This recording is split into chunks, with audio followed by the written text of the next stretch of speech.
haweeney halkan ka dhunkoonay ilaahay nagu dhaariyo fiili waa kelmadayna noogu dambaysa markaas markaa tiraado wuxuu ku leeyahay xaaskayga la dhalatay waa qof igu qaaliye wariyaa baneeyay hadhowti markay xaaskiisa dhimato gabadha uu shala dhahay waa igu qaali u leeyahay waa laga maarmi waayay kaale ilmaha ila kori ishaa ku qabatay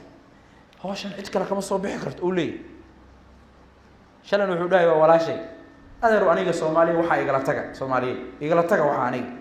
xamar waxa ku batay maanta nolosha ku rabto markaas dirisku wuxuu leeyahay way xamanayaan nin baa gabadhi waa gabar qurux leeyahay ilaahay joog siiyay nin baa u baahanaya diriska waxay leeyihiin war gabadhan ha ku lugoyn ha dhacay odaygeeda hore iska haysta waa iska haysaya shalay sidii wax iskula cunayeen wax iskula cunayaan xaafadaha Muqdisho ka jiraan adeer aniga afkii ma qaban kartid moogta ya wadaadaad afka qaban kartay mihi aniga gabadhi walaalkeed amba adeerkeed amba aabaheed dadku waa dad muslima wuxuu leeyahay ninkan guriga muxuu ka qabanaya afkay goosan waxay leedahay ninku ilmihiisu u yimi leesh waa shaydaane asaga kaliya wax nasiyo wuxuu nasiyaan gacanta isla gashana war balaaye heshayaa ku baneeyay ina xeer wax kula cunto bismillaah waxaan rabaa inaan baraarujiyo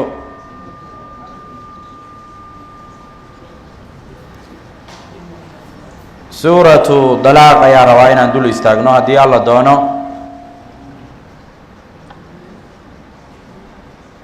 hablahayna inaan si sharciga ku bixino markii la furo ciddada qaabkay u tirsanayaan iyo inay ciddo baxayn iyo cidda ay la xiriirayaanna waa inaan ogaanaa gabadha ninka rag ah ee muslimka ay dhalay ayaa mas'uulka ah ay xurta aabaheed markuu meesha ka baxo xilka waxa la wareegayo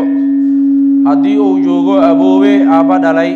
ama wiilka ku aaba amba adeerka xilka waxa la wareegaya aabaha gabadha muslimada aabaha aabaheed dhalay baa la wareegaya abkowgu hadduu meesha ka baxo walaalkeed ku aaba iyo ku hooyaa xilka la wareegay hadduu walaalkeed dhintana adeer baa la wareegay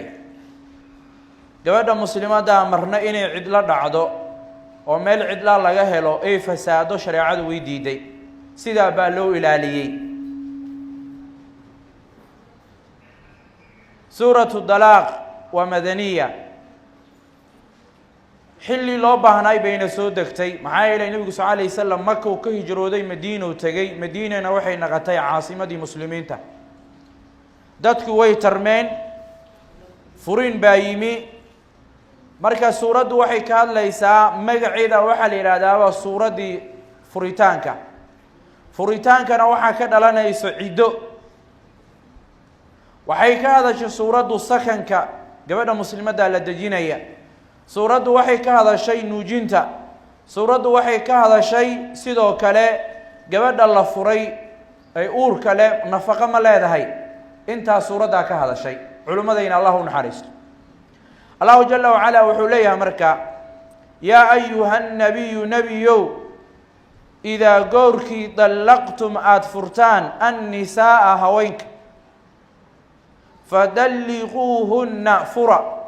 لعدتهن سوقابلد عددود كفرا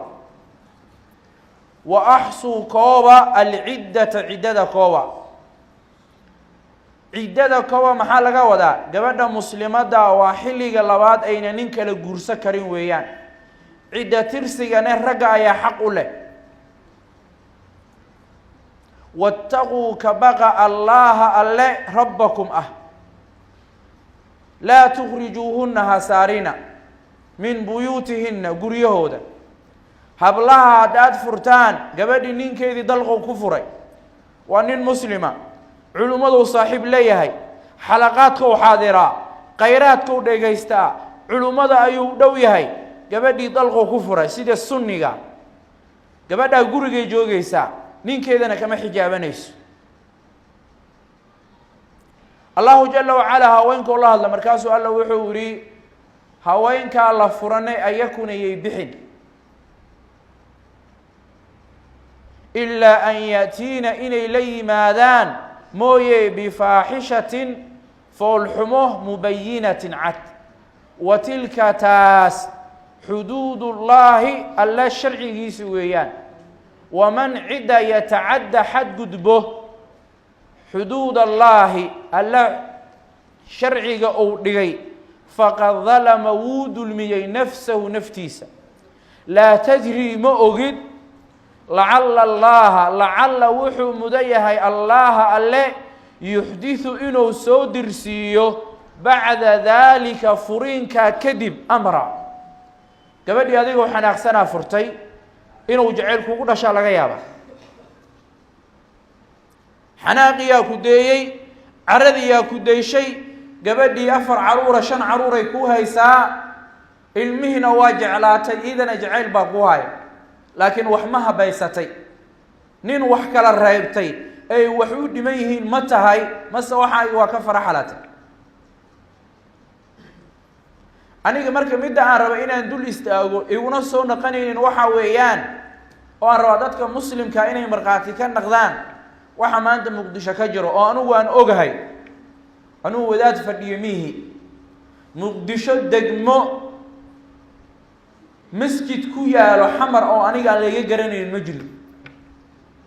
wadaad socodkiisu badan yahay ummadda dhex gala aan isla weynayn ninka maskiinka midka baahida gaarka qaba midka taajirka midka siyaasiga midka fanaanka midka maaragtay diinta nacab intaba nin la fadhiistaana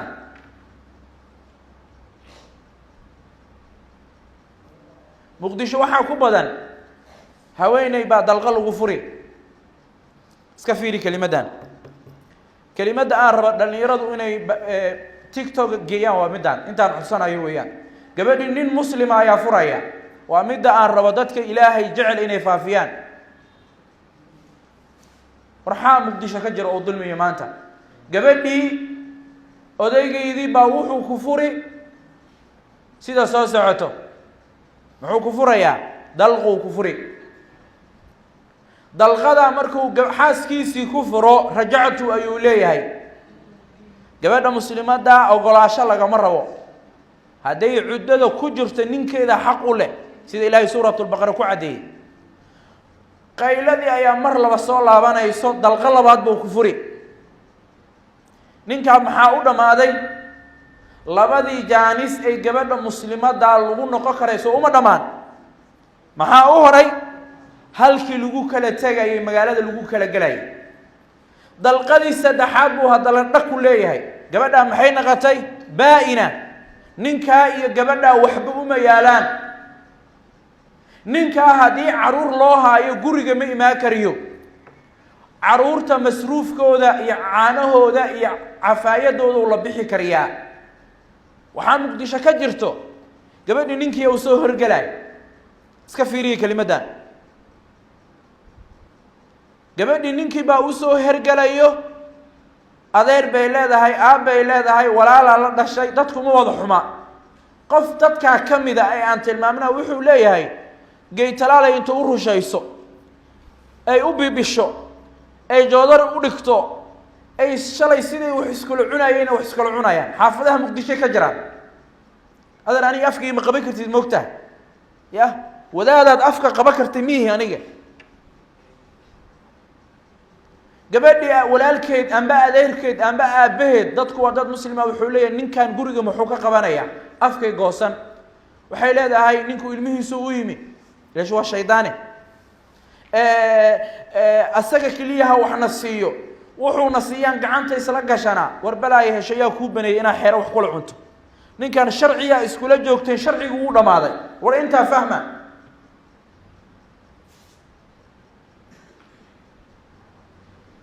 gabadhii allahu jala wacalaa taladiisii qaado weysay warniyaho ilmaha kaa kor ka ilaasho aniga adiga ajnabiyahan kala naha way diiday gabadhii iyo wiilkii way isku tegayaan cunugaa dhasha wacal waaye wuu ku celiyaa mas waa fahamteen ya wacal waaye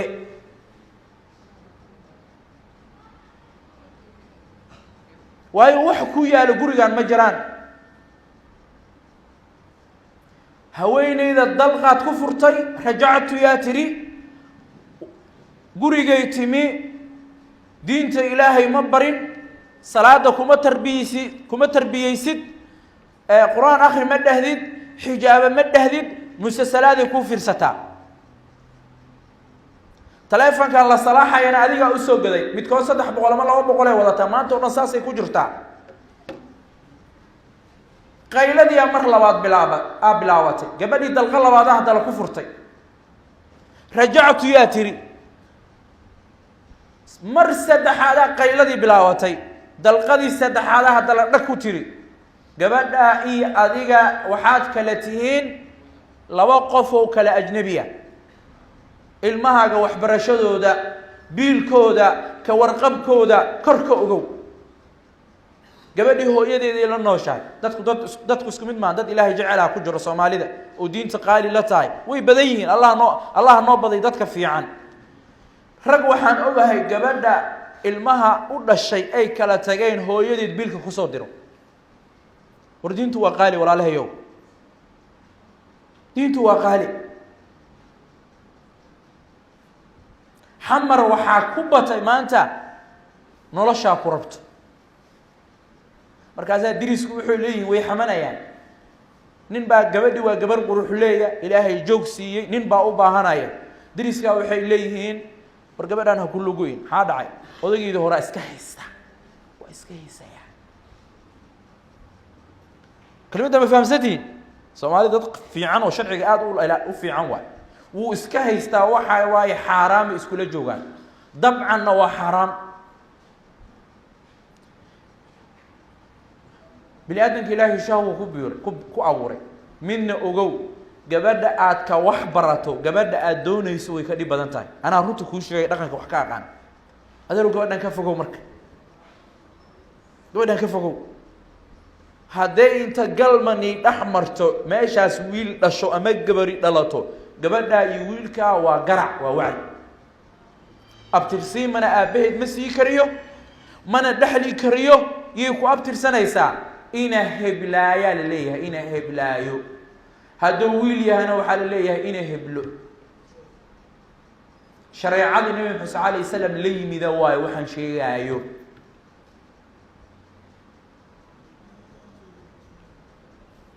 waxaan ku soo gabagabayni haweenaya aad u jeceshahay baa furtay goormay ku banaan tahay shanta markay soo martay ku banaan tahay koow waa inay adiga kaa cidda tirsataa adigaa furay waa inay kaa cidda tirsataa laba waa inuu nin guursadaa saddex waa inuu ninkaa gogol ay isku arkaan gabadha aad furtay afar waa inuu ninkaa furaa shan ninkii soo furay waa inay ka cidda tirsataa cadda yacuddu ciddatan warkaa ma dhacay mase kuma dhicin inaad mas camal guriga dhex fadhido ma banaana Nairobi yaa tagay aniga hotel baan degnaa nin aad u cibaado badan oo hotelka ila degnaa ayaan la yaabay 4500 oo shilin Kenya waa $45 تقريبا hotel qaali oo ha saajid marka hotelka masjid baa ku dhaxyay anigu mar walba waxaan hiigsadaa dadka ilaahay jecel ninka markaan soo dago salaada subax safka koowaad buu ku jiraa safka koowaad oo fadhaa saajidkii maalin waxaan ka aan tacliiq jeedi qodbo su'aal buu weydiiyay marka wuxuu ugu yiri dadku ma dhisna iyagoo quraanka akhrinayeen dhisnayn maxay la quraanka markaad barato tafsiirkiisa baro kelimada ay qaata maanta tafsiirka quraanka hala barto axaadiista nabiga sallallahu alayhi wasallam hala barto fiqiga hala barto wuxuu ugu yiri waxaan ka imid North America xaaskayga waxa u shaqeeyo nin ajnabi oo Kenyaati ma banaanta Soomaalida lama aamini kare sheego markaasaan ku uri xaaskaaga nin ajnabi uma shaqay karin markaasuu ugu yiri maya luqadda Soomaaliga ma yaqaan war bil aadan aan isfahmi karin sheekh ya bil aadan uu isfahmi karaya ninkan aad reerkaaga kaga tagtay ajnabi ha noqdo Kenyaati ha noqdo ama Ethiopian ama Burundiyees way isfahmi karaan adeer waan gacanta la iskala hadlaa sheekh ya wala la isfahmi marka gurigaaga nin ajnabiga ka dheeray walaalka hooyada dhasha ugu horeeya aabaha reerkaaga lama digi kariyo waa inaa inta fahamtaa waxa maanta Soomaaliya ka socdo anigu waan ka soo horjeedaa wuxuu leeyahay nin baa iska haweeney halkan ka dhunkoonay ilaahay nagu dhaariyo fiiri waa kelmadayna noogu dambeysay markaas markaa tiraado wuxuu ku leeyahay xaaskayga la dhalatay waa qof igu qaaliye wariyaa baneeyay ma banaana